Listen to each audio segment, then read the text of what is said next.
윌마 루돌프라고 하는 이 한 어린아이가 있었습니다. 이 어린아이는 세상에 처음 태어났을 때 2kg가 안 됐어요. 굉장히 적은 아이였죠. 그러다 보니까 이 아이가 굉장히 힘들었는데, 그러면서 살아가다가 4세 때에 폐렴이 너무 강하게 왔어요. 그러고 난 다음에 이 홍열이라고 하는 구토와 함께 강한 발열을 일으키는 이 병이 와서 이제는 죽을 고비를 간절히 넘겼습니다. 이때의 충격적인 일 때문에, 후유증 때문에 온 것이 뭐냐면 그녀의 왼쪽 다리가 마비가 온 거예요. 그러니까 이 왼쪽 다리에 너무너무나 큰 마비가 오다 보니까 소아마비 장애로 진단받았고, 그리고 의사로부터 하는 말이 뭐냐면 이 아이는 평생 걷지 못할 것입니다. 이 말을 들었던 부모의 마음이 어땠을까? 너무너무나 실망스러운 그런 말이었습니다. 하지만 이런 불행한 말을 들음에도 불구하고 이 윌마 루돌프는 포기하지 않았어요. 포기하지 않은 이유가 뭐냐면 그의 어머니 플렌치의 헌신이었습니다. 포기하지 않고 계속해서 아이에게 투자를 하고 사랑했어요. 차를 타고 버스를 타고 45분 되는 거리를 매일 다니면서 치료를 했습니다. 나중에는 이 의사가 너무 안타까우니까 이렇게 치료해라 그러면서 치료법을 알려주었어요. 그래서 가정에서 계속적으로 몇 번이고 물리치료를 하면서 그 아이를 치료하는 단계에 이르렀습니다. 그런 후에 약 4년이 지난 8세 때에 이 아이가, 루돌프가 보조기구를 껴고 이렇게 세워진 거지요. 간신히 걷는 기적이 있었습니다. 그 다음에 계속적인 노력과 훈련을 통해서 뭘 했느냐? 11세 때는 이 보조기구를 버려버리고 혼자 이리저리 뛰는 역사가 있었어요. 그리고 그녀는 흑인이면서도 여성이면서도 소아마비라고 하는 이 모든 장애를 뚫고 1960년 로마 올림픽에서 100m, 200m, 400 릴레이 계주에서 3관왕을 차지한 것을 믿으시기를 축원합니다. 하나님의 기적이었죠. 그러니까 이렇게 포기하지 않는 어머니의 사랑이 그를 만들었어요. 그런데 그 어머니가 기독교인인데 힘들고 어려울 때에 이 루돌프에게 늘 던진 말이 있었어요. 뭐라고 말을 했느냐? 윌미야, 너는 힘들고 어렵지만 하나님이 주신 능력과 끈기 있는 믿음만 있으면 뭐든지 할 수 있어. 할렐루야. 하나님의 신앙을 심어줬어요. 하나님께 나가는 인생은 승리로 맞춰지는 것을 믿으시기를 축원합니다. 인생은 사람에게 달린 것이 아니라 하나님에게 달려있다 하는 것을 알아야 되지요. 그래서 인생은 누구를 만나느냐, 이것이 굉장히 중요합니다. 누구를 만나느냐. 우리 인생을 살아가면서 때로는 발목이 붙잡혀서 그렇게 아파하며 살아가는 인생도 있어요. 어떤 인생은 너무나 아프고 힘들어서 정말로 포기하고 싶은 그런 좌절의 길을 걷는 사람도 있습니다. 그런데 중요한 것은 뭐냐면 하나님 앞에 나오는 거룩한 백성들이 한 가지 잊지 말아야 할 공식이 있습니다. 그게 뭐냐? 시편 62편 7절 말씀입니다. 같이 한번 읽어봅니다. 시작. 나의 구원과 영광이 하나님께 있으며 내 힘의 반석과 피난처도 하나님께 있도다. 할렐루야. 인생을 정말 이끌어가고 되게 하시는 것은 인생이 아니라 인생을 지배하시고 창조하신 하나님, 그분인 걸 믿으시기를 축원합니다. 그러니까 그분을 만나기만 하면 인생은 뒤바뀐다는 거지요. 이거를 못하기 때문에 인생은 힘들어집니다. 그래서 오늘 말씀에도 참 불행을 딛고 있는 한 인생이 등장해요. 이 맥리라는 사람이 등장하는데 이 사람은 어떠한 힘겨운 삶을 살아갔을까? 오늘 본문 누가복음 18장 35절에 보니까 제가 읽어봅니다. 여리고에 가까이 가셨을 때에 한 맹인이 어디에서요? 길가에 앉아서 구걸한다는 거죠. 그러니까 이 맹인이라고 하는 이 사람이 길가의 인생으로 인생을 초라하게 살아가요. 이 여리고라는 속에는 수많은 사람이 있죠. 잘난 사람, 못난 사람, 가진 사람, 못 가진 사람, 되는 사람, 안 되는 사람, 수많은 사람이 있는데 그 중에 오늘 본문에 등장하는 사람은 누구냐? 길가에서 한 분만 주세요라고 하는 길가의 인생을 소개하고 있어요. 불행한 인생이고 초라한 인생이고 나약한 인생이죠. 그러니까 이 사람은 우리와 똑같이 앞을 보고 싶어요. 하지만 앞을 보고 싶지만 그 당시 의술과 모든 것으로는 도무지 앞을 볼 수가 없어요. 누군가가 구해주지 않으면 그 사람은 앞을 볼 수가 없습니다. 그러니까 한계 상황에 딱 부닥쳐서 한계를 뛰어넘지 못하는 길가 인생이죠. 이게 누구냐? 본문 속에 등장하는 인생입니다. 우리가 이 세상을 살아가면서 느끼는 한계가 있는 사람도 있을 수 있어요. 어떤 사람은 우리 자신을 너무너무 초라하게 해서 한계를 뛰어넘지 못하게 만드는 사람도 있고, 어떤 사람은 태어날 때부터 아니면 물려받은 모든 것으로부터 계속해서 거기에 얽매여서 헤어나지 못하는 인생도 있어요. 그것이 생각일 수도 있고 그것이 육신의 장애일 수도 있습니다.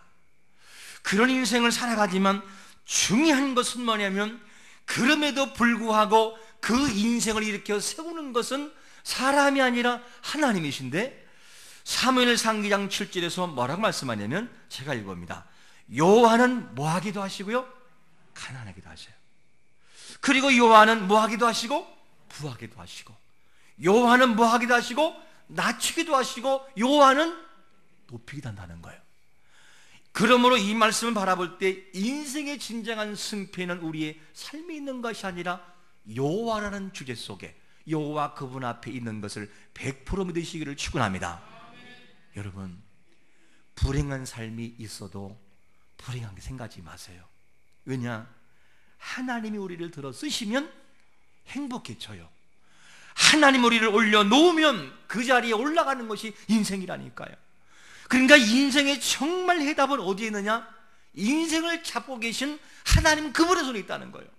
초라합니까? 야베스 같은 인생처럼 태어날 때부터 고통과 아픔이 있다면 하나님 살려주세요, 나를 도와주세요라고 간절히 간구하면 하나님은 그 자리에서 높여주기도 하는 분이라는 사실을 잊지 않기를 축원합니다. 그렇게 하신다는 거지요. 그러므로 우리의 인생은 오늘 본문에 나오는 길가의 인생, 한 푼을 얻기 위해서 하루를 살아가는 인생처럼 그렇게 걸어가는 인생에 우리가 비유해도 큰 문제는 없습니다. 그런 인생을 우리는 살아가고 있어요. 어떤 사람은 지금까지 살아온 삶 자체가 길가 인생이었어요. 아무리 노력을 해도 물받은 거 없고 배운 거 없고 남들 누가 도와준 사람이 없어서 그렇게 전전긍긍하며 인생을 살아왔던 길가의 인생의 과거의 삶이 우리 앞에 있을 수 있어요.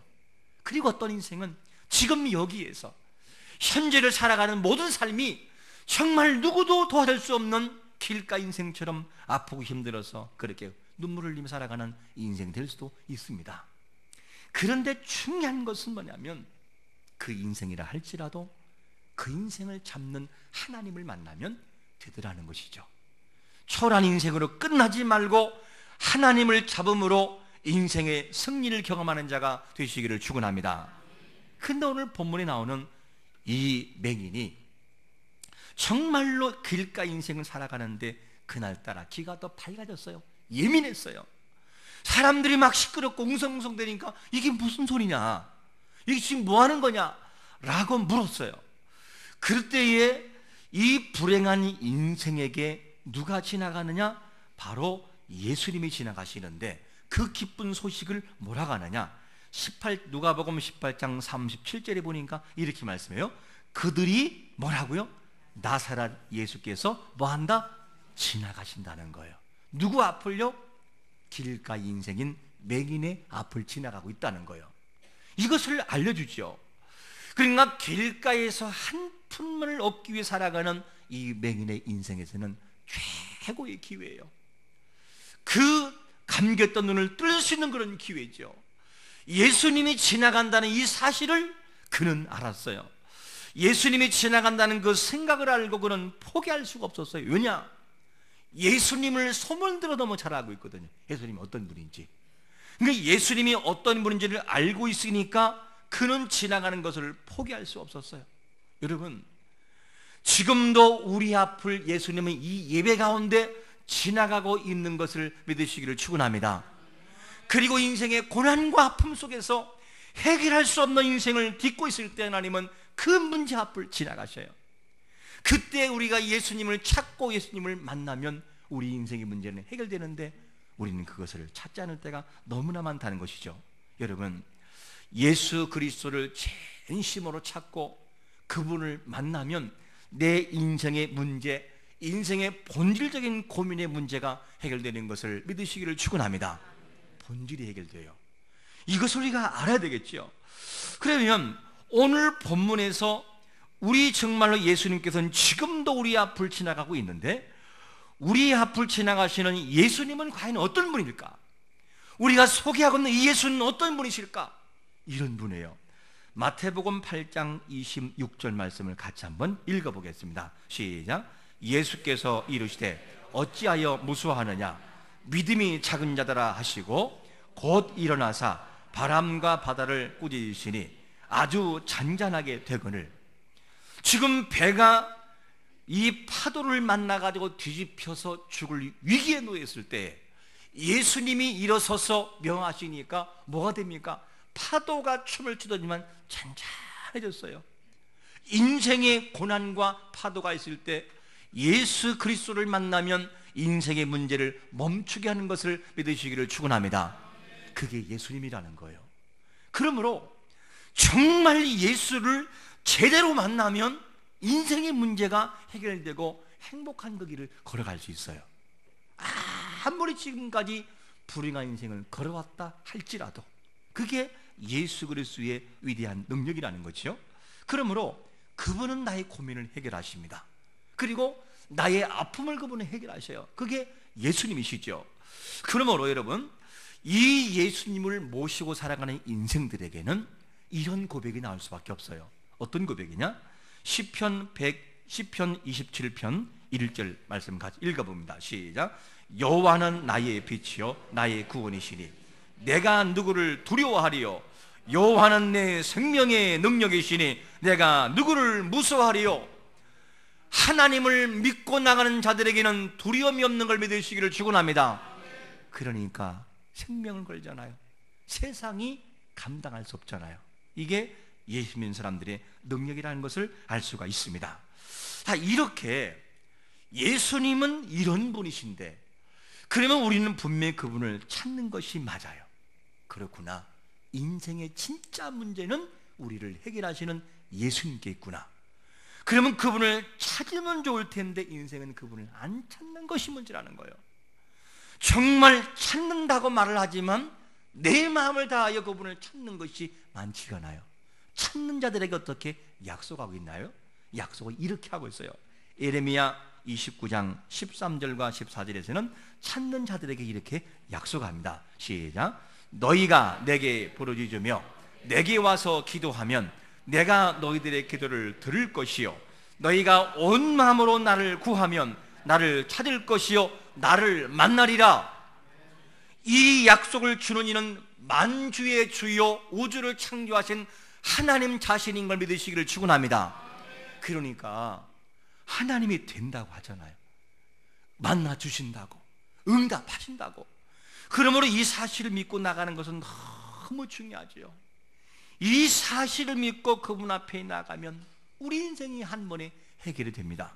그러면 오늘 본문 속에 나오는 이 맹인은, 소경 바디메오는 문제 앞에 어떻게 했을까?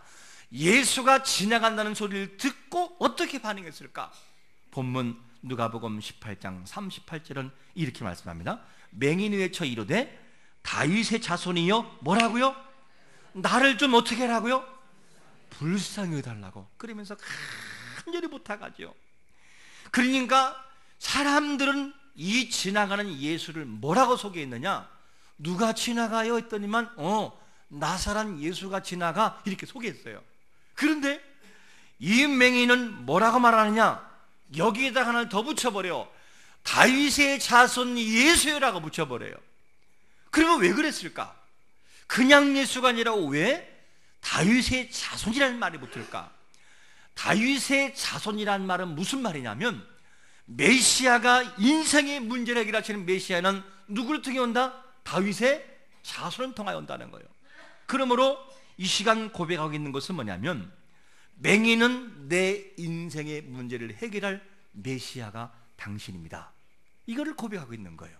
여러분, 그렇기 때문에 이 맹인의 생각 속에는 뭐냐? 내 인생을 바꿀 자는 내 앞을 지나가시는 예수 저분이라는 것을 알았기 때문에 소리를 막 지르는 거예요. 좀 나를 불쌍히 여겨달라고 막 소리치니까 사람들이 좀 조용히 좀 하라고 막 꾸짖어요. 그런데 그 소리를 멈추질 못해요. 왜냐? 그 기회가 이 소경에게는 마지막 기회일 수 있으니까, 내 인생을 바꿀 수 있는 마지막 기회가 있으니까 이 맹인은 소리를 멈추잖아요. 계속 소리를 쳐요. 이게 바로 누구냐? 맹인의 모습이었습니다. 여러분, 이 길가의 인생이 이렇게 소리를 치니까 예수님이 뭐라고 하시는지를 한번 잘 보셔야 됩니다. 누가복음 18장 41절에 보니까 이렇게 말씀하세요. 내게 뭐라고요? 무엇을 하여 주기 원하느냐? 여러분 잘 들어야 돼요. 그렇게 길가의 인생에서 고통당하고 구박당하고 무시당하고 정말로 고통 속에 살던 이 인생이 좀 나를 좀 도와달라고 그렇게 예수를 향해 외쳤더니만, 예수님은 군중의 소리를 듣지 않고 누굴 듣느냐? 저 뒤에서 초라한 인생을 살아가는 그 맹인의 소리를 들으신 것을 믿으시기를 축원합니다. 주님은 지금도 우리에게 귀를 기울이고 있어요. 어떻게?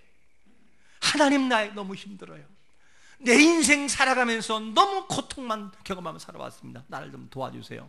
그러면서 그 소리로 아버지 앞에 구하기를 지금 바라고 있습니다. 이렇게 구하면, 그래, 너의 고민이 뭐냐?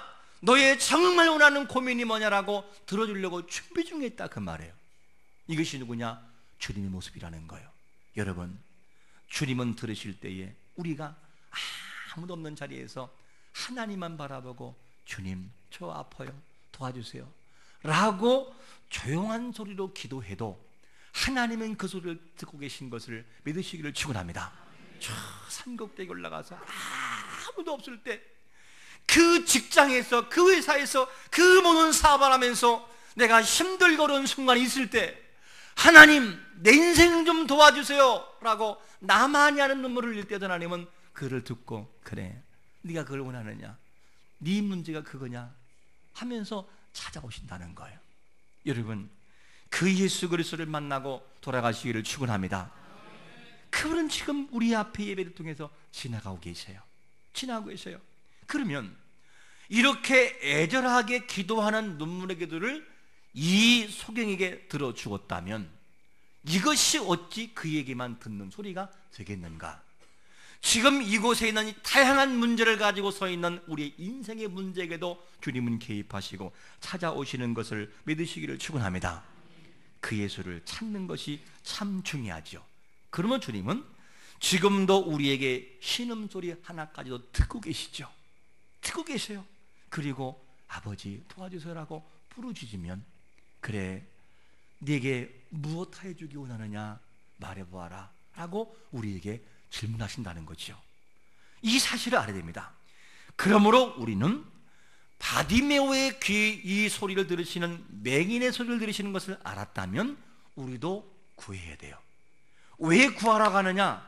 주님은 마태복음 7장 7절에서 이렇게 말씀하시죠. 읽어봅니다. 시작. 구하라, 그리하면 너희에게 주실 것이요, 찾으라, 그리하면 찾아낼 것이요, 문을 두드리라, 그리하면 너희에게 열릴 것이니, 주의 이름으로 구하면 주실 것이고, 주의 이름으로 찾으면 찾아낼 것이고, 주의 이름으로 두드리면 열리는 걸 믿으시기를 축원합니다. 하늘에 그분께서 약속하신 명예를 걸고 주신 약속이에요. 주신다는 거예요, 하나님이. 그러므로 우리가 구하지 못할 것이 뭐겠습니까? 구해야지요. 그분을 찾는 것이 참 중요합니다. 그러므로 내가 무엇을 해주기를 원하냐는 이 질문처럼 우리도 주님 앞에 구하는 삶을 살아가야 됩니다. 그런데 신앙생활하면서 참 너무나 안타까운 하나가 있어요. 이렇게 모든 문제와 답을 주시는 성경과 하나님이 계신데 인생들은 안 찾는다는 거예요. 하나님을 안 찾아요. 그냥 머리로는 알고 있어요. 지금 예수님이 이곳에 계시다는 것도 알고 있고 예배를 드리면서 그분이 나와 함께하는 사실도 알고 있는데, 근데 우리 인생들은 찾지를 않아요. 아니, 찾는 입술 흉흉 이 입술은 벌어지지만 그런데 그 속에 진심이 담긴 부른 마음이 없어요. 그래서 안타까운 것이 뭐냐면 아버지를 아버지라고 한 번도 못 불러본다는 거예요. 아버지를 아버지라고 부르지 못하면 그게 아버지입니까? 아버지라고 불러야지요. 여러분, 소리치며 한번 불러보면 어떻겠습니까? 어떻게? 아버지, 나 힘들어요. 아버지, 나를 좀 도와주세요. 아버지, 내 인생도 좀 되게 해주세요라고 부르짖으면 그 소리를 들으시는 것을 믿으시기를 축원합니다. 들으신다고 말씀하고 있잖아요. 그분을 찾아야지요. 그러면 여러분, 믿음을 가지고 불렀던 이 맹인에게 하나님은 기적을 주어요. 어떤 기적을 주느냐? 누가복음 18장 43절에서 이렇게 말씀합니다. 시작. 곧 보게 되어 하나님께 영광 돌리며 예수를 따르니 백성이 다 이를 보고 하나님을 찬양하니라. 할렐루야. 야, 생각을 해보세요. 이 일평생 길가 인생에서 구걸하는 인생이 눈을 떴다고 한번 생각해 보세요. 어떤 일이 벌어지겠는지. 그는 더 이상 구걸할 필요가 없어요. 더 이상 성전도 못 들어가는 인생이 아니라 성전을 당당하게 들어가고 남들처럼 함께 할 수 있는 사람이 누구냐? 바로 이 소경이 눈 뜬 이후의 모습이라는 사실이죠. 이게 이의 모습이었습니다. 이 지나가시는 예수님을 붉고 그리고 찾음을 통해서 두 가지 변화가 왔어요. 그 첫 번째는 뭐냐면 보게 돼서 하나님 앞에 영광 돌리는 이 모습이었고, 그리고 눈을 떠서 하나님을 찬양하고 있는 이 모습을 바라보고 그를 보고 있는 맹인을 보고 있는 사람들 하나님을 찬양하는 것을 보게 됩니다. 이 역사가 있었어요. 그러면 여러분, 맹인은 달라졌습니다. 어떻게? 도움을 구하는 길가의 인생에서 남에게 도전을 주는 도전의 인생으로 바뀌었고 비전의 인생으로 바뀌었어요. 과거에 같으면 멸시당하고 우습게 여기면 닿는 그런 사람인데 이제는 사람을 감동시키고 도리어 하나님의 기적을 물어볼 수 있는 도전을 주는 비전의 인생으로 바뀐 것입니다. 어디에서? 저 길가의 인생에서. 어디로? 도전을 주는 가르치는 인생으로. 이것이 뭐냐? 예수를 만나는 기쁨에 들 때 이것이 이루어진다는 것이죠. 무엇이 이렇게 만들었습니까? 인생의 문제를 해결하시는 예수님을 만날 때 가능한 것을 믿으시기를 축원합니다. 오늘도 여러분 곁에 주님은 지나가셔요. 지나가셔요. 소경에는 뜨게 하신 예수님은 지금도 우리 예배 가운데 지나가고 계십니다. 그분을 찾아야 되는 거죠. 그분을 주인으로 모시면 우리의 삶의 진정한 변화와 고백이 옵니다. 그러면 여러분, 내게 무엇을 하여 주기를 원하느냐라는 이 질문을 기억하고, 찾는 자들에게 이런 은혜를 주시는구나 라는 것을 기억하고 예수 그리스도를 만남으로 인생의 공허와 그리고 불행이 만족과 행복으로 바뀌는 역사가 있으시기를 예수 그리스도 이름으로 축원합니다. 아멘.